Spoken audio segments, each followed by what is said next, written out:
Ыбырай Алтынсарин атамыздың бақша ағаштары әңгімесі. Жаздың әдемі бір күнінде таңертең бір төре өзінің баласымен бақшаға барып, екеуі де егілген ағаштары мен гүл жапырақтарын көріп жүрді. «Мынау ағаш неліктен тіп-тік, ана біреуі неге қисық біткен?» деп сұрады баласы. «Оның себебі балам анау ағашты бағу қағумен өсірген, ал мынау ағаш бағусыз өз шығу қабымен өскен», деді атасы.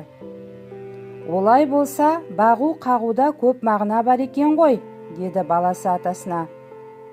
«Бағу қағуда көп мағына барында шек жоқ шырағым. Мұнан сенен де өзіңе әбірет алсаң болады. Сен жас ағашсың, сағанда күтім керек. Мен сенің қате істеріңді түзеп, пайдалы іске үйретсем, сен менің айтқанымды ұғып, орнына келтірсең, жақсы түзік кісі болып өсерсің.